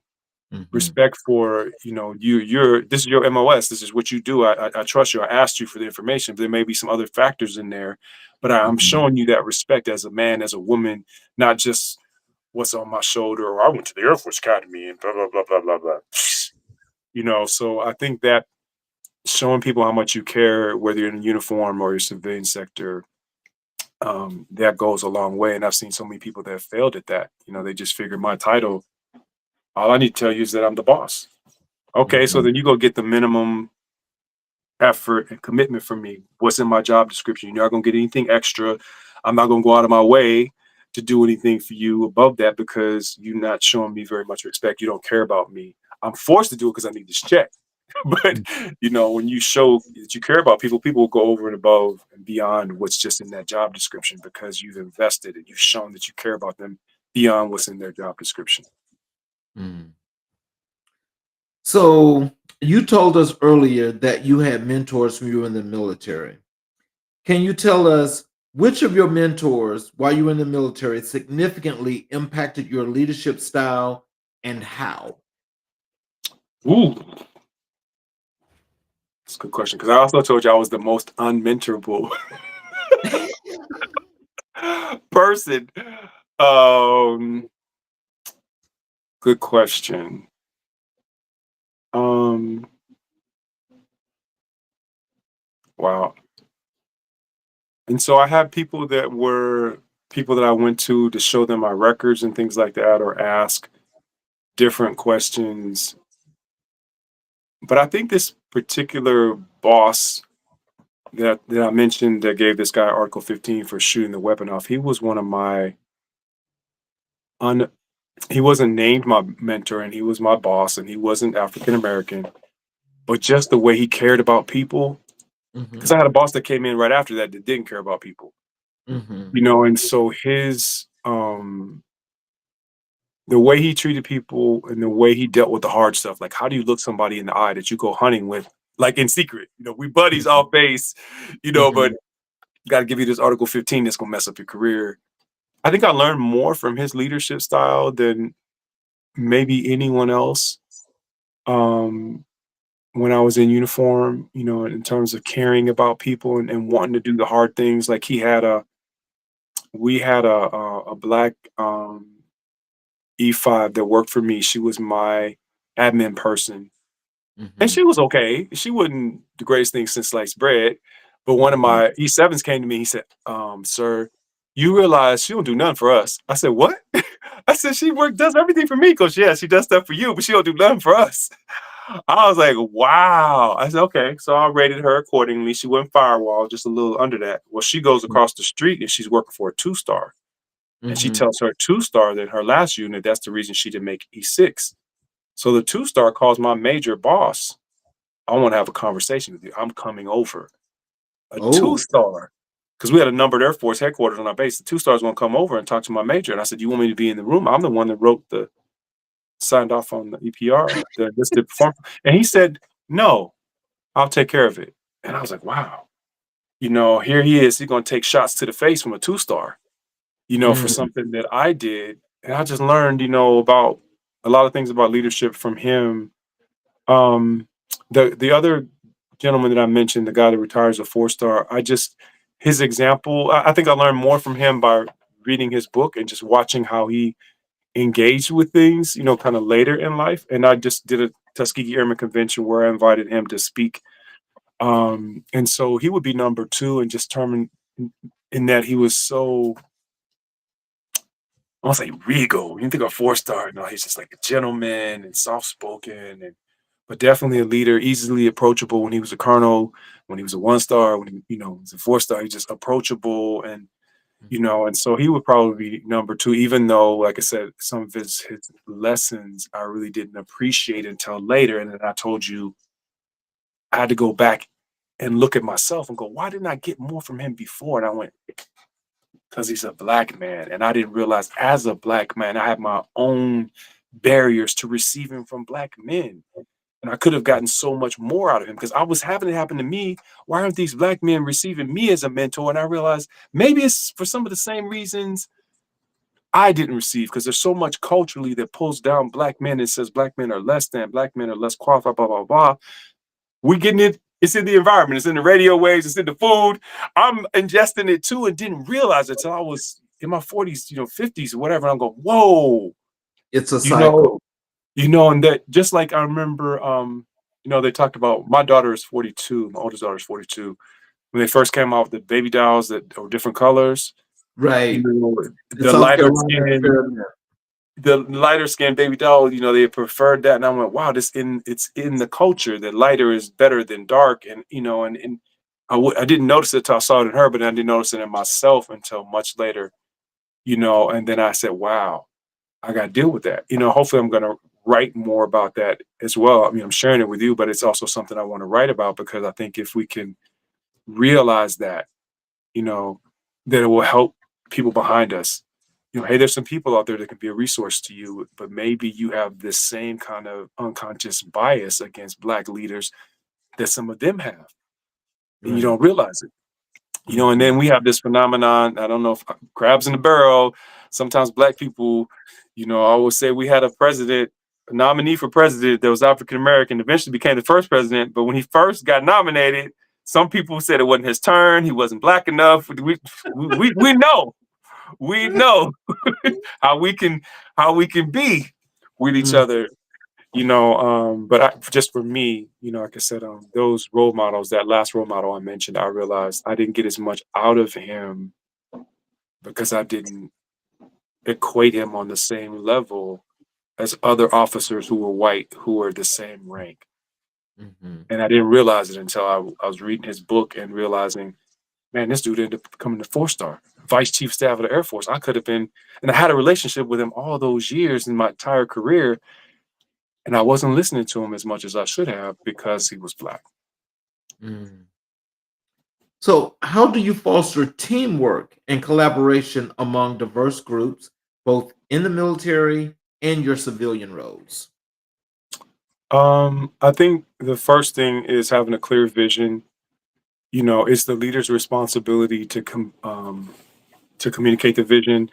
Colin Powell, in one of his books, he wrote about implicit vision, meaning we might have something on a slogan on the wall, but the real thing the boss is concerned about is this. This is what's in the Yes. inbox. This is what he has meetings about. This will get you fired. Yes. So in terms of teamwork, if everybody knows the goal, that's the first part. The Mhm. leadership has to set the target. We know, like, I'll take an organization that doesn't exist anymore, like Sears. Mhm. When Walmart started coming on the scene, they missed the target, and everybody in Mhm. the Sears organization suffered Mhm. because Sears went away. So the bosses didn't have the right target. Everybody below them suffered. So first thing, I set the target, and then as a boss, I need to make sure that I have the right people in the right place. It's my job to make sure I got the right people in the right place. Sometimes that means, like you said, moving the leader out of place. When you realize this guy's causing a problem for the whole organization, I got to move him. That's my job as the leader. Sometimes Mhm. it's all these little steps, mother may I steps that people have to go through to get their job done. If I find Mhm. out that I'm part of that's slowing people down, I need to break down those barriers so that allow people to get their job. I need to have ways for information to flow up because we talk bad about middle managers for a reason, but I need to have something set up where the lowest levels can get to me, whether that's walking around. I'm just walking around. I talk to people, hey, how's it going? What do you need?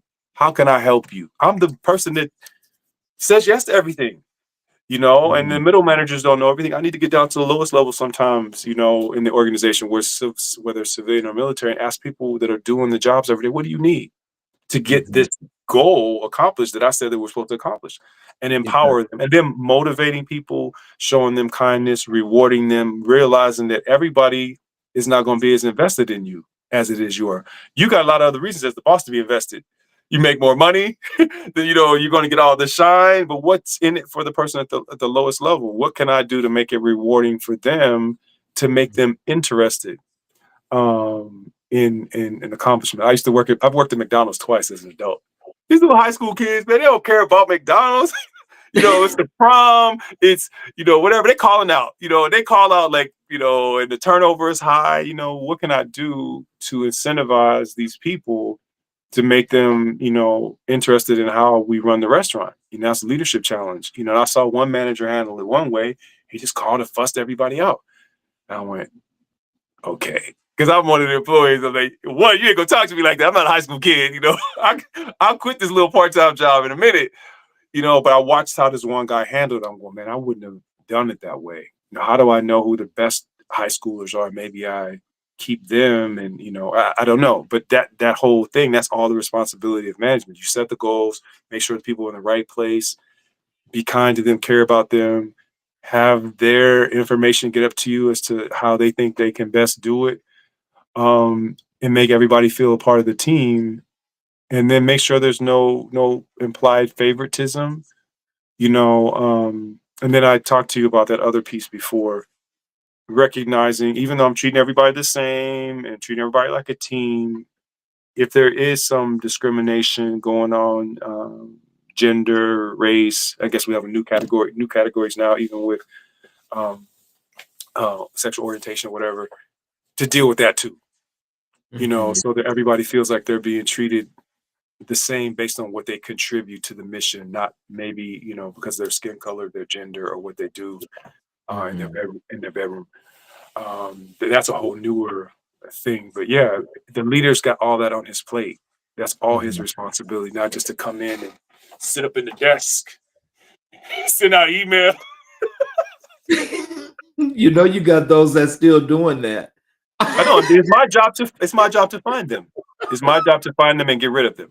Yeah, they're To still doing that. Yeah, so I mean, the good leader should go around and find those people, and like you did, get them moved out. You're slowing everybody down. I can give you a Mhm. warning.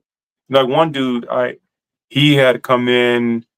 He was a master sergeant. He was E7, and he came from Australia, and he was an Oh. NCOIC, a non-commissioned officer in charge. But he was in a little small unit in Australia that might have like 3 people in it. He comes into an organization that's got 40 people in it, but because of his rank, he had to be in charge.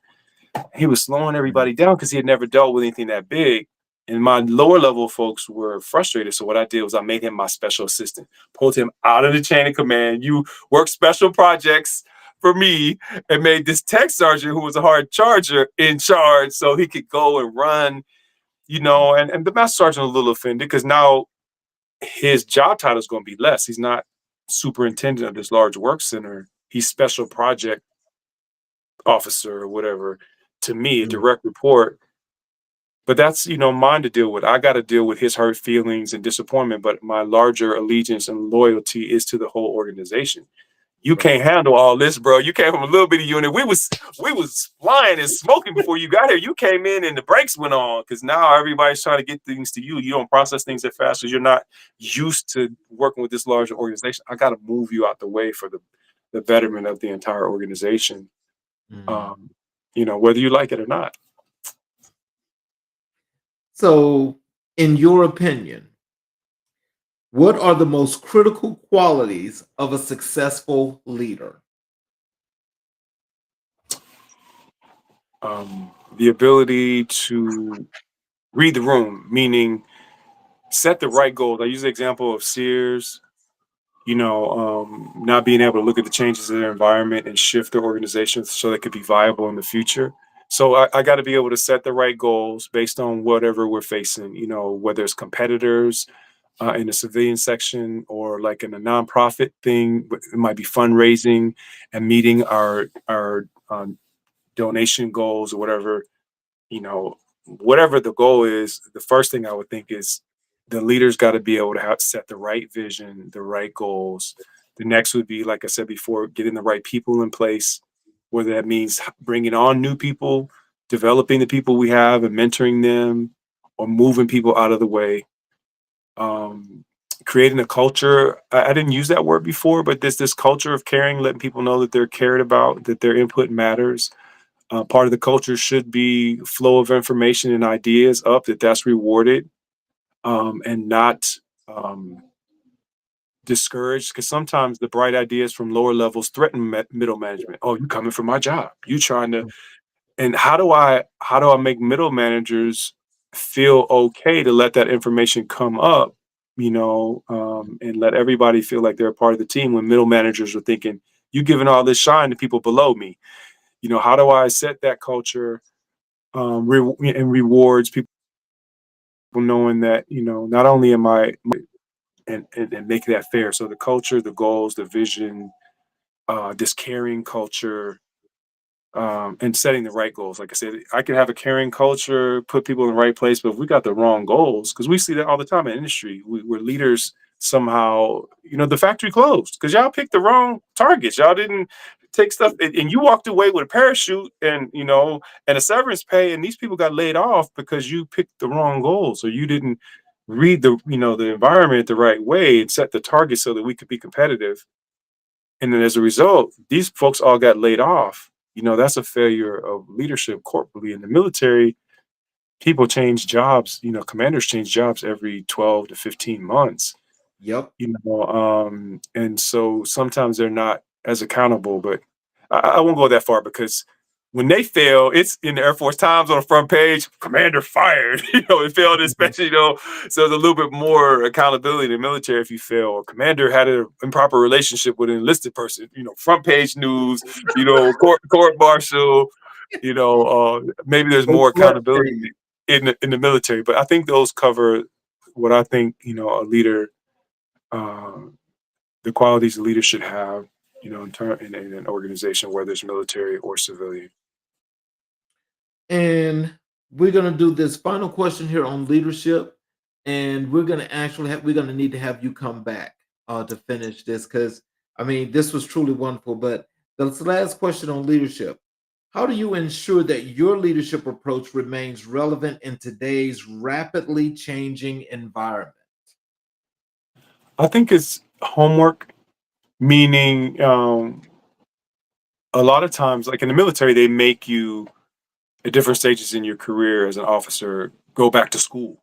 And you have to read these leadership principles, I have to study Eisenhower, I have to study all these different folks. But we have, I can't think of who the great management theorists are of today, but reading books, reading articles. I like to read magazines like Fast Company. Mhm. Um, and Fast Company is a good one. I can't think of another one. but reading books on leadership and trying to stay sharp on, like, years ago it was Stephen Covey, 7 Habits of Highly Effective, you know, people, whatever. And I read that. I went to the training. So I think, he called it sharpening the saw. Reading books Mhm. on leadership, reading examples, case studies of how other people lead. Um, Even, there's examples like I'll use like Steve Kerr, for example, for the Warriors, or even there's examples in sports and stuff, how people are facing challenges as leaders and how they handle it. I'm a Cowboy fan, so bad example, Jerry Jones, I'm probably gonna get my cowboy card taken from me, Jerry of seasons. But yeah, I mean, so studying other leaders, that even in every setting, in church, I watch how leaders handle things. So I would say always being a um, always being a learner, being a continuous learning. I guess that's the term. Realizing that you can always learn, and you need to continue to examine yourself, and then being open to feedback, because sometimes we do get set in our ways. And I've always my direct reports. I Mhm. always try to make it safe for them to give me feedback. There's certain things I know I'm not good at. Peter Drucker is one of the books I like reading his stuff. He talked about staffing to your weaknesses. I know I'm a big visionary person. I'm not really a great detail person. So I Mhm. staff that. I find a detail person to, handle my details and look at that, and then have them kind of, pull me in. Like, I hate meetings. I hate meetings. I hate wasting time in meetings. I had one of my folks come and say, "Sir, we need to have some meetings because we need to talk to you." Because I was so concerned about having meetings that wasted their time that I was canceling all the meetings. Go, "No, sir, we need to have some meetings sometimes to talk to you." Tell you what's going on. So being open to feedback, where someone can tell me if they think I'm wrong, Mhm. and what I'm doing as a leader. I might not agree, but I need to make it safe for you to come in and tell me that what you think I'm doing is wrong, or how I'm handling a particular thing. And then even benchmarking, looking at one time I was in a place, I was in a new career field, and I really wasn't sure if what I was doing was right. So I just went. I was at a 4-star base. I called up the other people, my counterparts at the other 4-star bases, to say, "How are you doing this?" And found out how they were doing it. So benchmarking, being open to feedback from your subordinates, and then continuous learning, reading books, um, watching other leaders that you admire. Like, I like Steve Kerr. Mhm. Um, it could be I like the guy for the Texans. I can't think of it. It's a black coach of the Texans. That's really cool. And Mhm. watching his, how he is with people. The guy for Detroit Lions. He's and just how he motivates. How can I learn? How can I bring some of that might fit my style?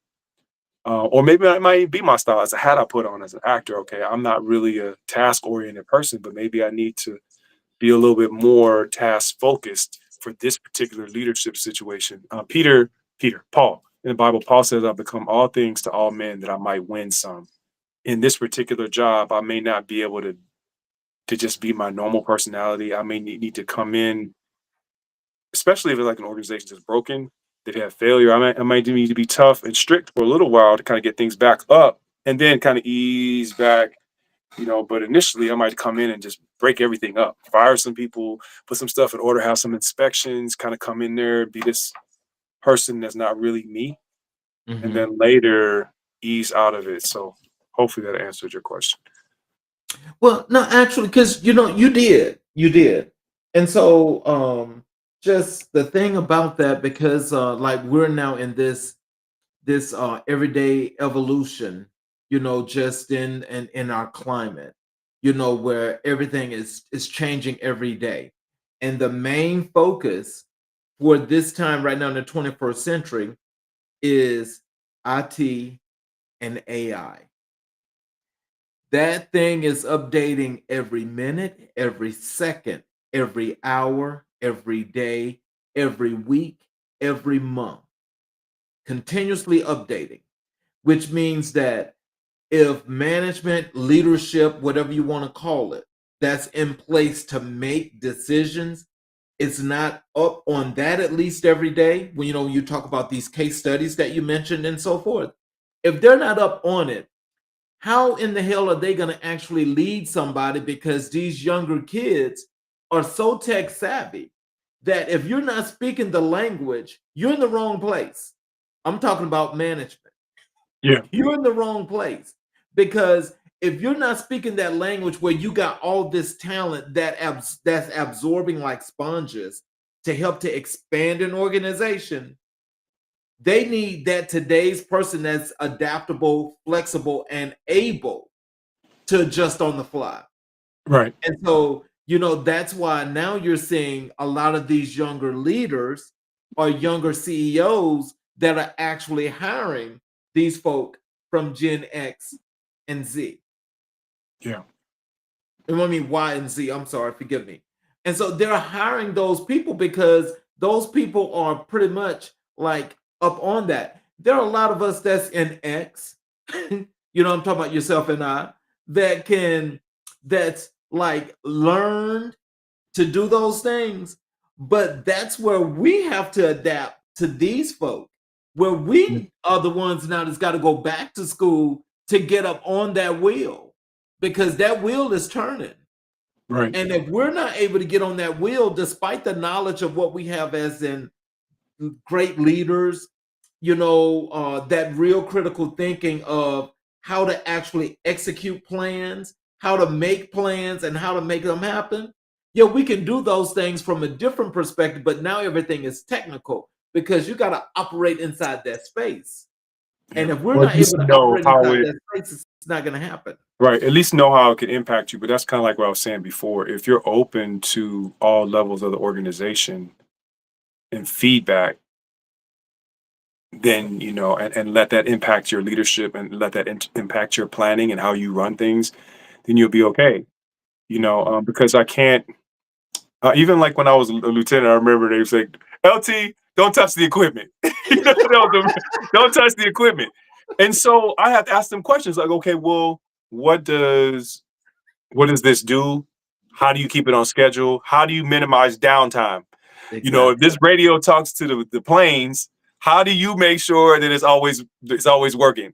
Mhm, And or whatever piece of equipment. I don't have to touch it. But I learned the regs. I read all their regs.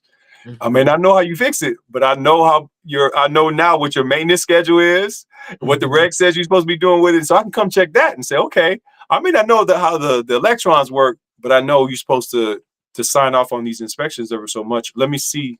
The reg says you're supposed to do it every 6 weeks. Let me see that you've been doing it. Let's go mhm, up on top of that mountain and look at mhm, the equipment and see if you've been inspecting it.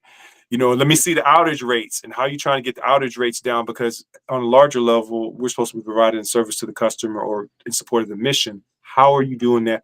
And what do you need from me to be able to do it better? Like in your case, well, sir, we need to go some classes on AI. Oh, okay. I need to put that in the budget. Like mhm, when internet first came, I was at a base where we were installing fiber and we're just putting up the internet. And so mhm, nobody had training on that. So I had to put dollars and invest in to get my people trained so that they could stand up a base-wide local area network and know how to fix it when it went down. Because once it got working, the last thing we want to tell the wing commander is that it's down. You know, he got used to using it. We want to say it's down, or the phone in his Batmobile wasn't working. So you tell me what you need so that you can keep all the systems up. I don't need to know how the electrons and all the technical stuff that you learned to do that. I just need to know what resources do you need to keep it up? What training do you need? And then we're good. Yes, That's my job, to provide you the resources so you can do your job. exactly. So, in closing for tonight, what is it that you'd like for our audience to know, in particular, as we just discussed leadership?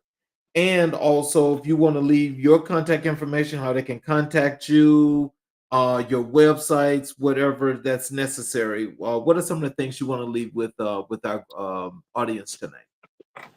Wow. Anything that's said on diversity, you can find like my Air Force diversity books on Amazon.com. The Air Force's Black Ceiling, the Air Force's Black Pilot Training Experience, the Air Force's Black Pilot State of the Union. I talk about a lot of the diversity issues in there. If you go to Amazon.com, you'll see that most of the books I write are Christian books. That's a great influence on my leadership style. I shouldn't say that like I'm apologizing for it, because I'm not. And so all those books are on Amazon and Audible. Um, wow. Hopefully, I've said something that people can go back. I also have a book called The 25 Essential Bible Verses for Christian Business Leaders. So a lot of these things that I'm talking about are in that book, and it's a journal style book, meaning it asks you questions like you're asking me as a Mhm. leader, and then you can go in and journal things about delegation, things about caring about people. A lot of those kind of things I put in that book. It's my best-selling book and audio book. And I recommend that for any leader to go back, and make yourself better, because you asked, that question, and it's like continuously learning. That I might be at one level, which might be okay if I'm supervising 10 people. But what if I'm supervising 50 or 100? I should be growing, continuously learning as a leader. I think that particular book would be a good book, and you can get that on Amazon. It's 25 Essential Bible Verses for Christian Business Leaders. You don't have to be a Christian to benefit from it, but it does talk about like delegation, being a leader that cares, all the kind of things that we've been talking about. And then even if you don't get the book, hopefully something in this conversation, this almost 2 hours, you can go back and challenge yourself as a leader and say, how am I setting vision, putting people in place, creating culture, holding people accountable, being genuine, caring, and conveying that genuine sincerity to the people that work for me. Or even like in your story, even if I'm not the leader, how can I impact change when something bad is happening and the leader's not doing anything about it? Mhm. How do I use my leadership with what I can control? You created a survey and brought people together in your own leadership at a level far below the CO, but still impacted the change.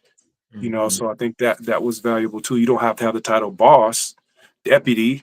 You might just be the worker that saw it and you decide, I really want to change this. And then maybe what can I do? Short of leaving. Sometimes it is appropriate to leave, but is there anything I can do as a leader at my level to impact change? Well, there you all, ladies and gentlemen. You just heard Mr. Ivan Thompson give us a whole school of knowledge on what it is to know about leadership and what leaders should be. That structure and that discipline is what we all need if we're going to succeed today here in the 21st century. No matter what color you are, no matter what your gender is, you are going to have to understand leadership if you're in that position.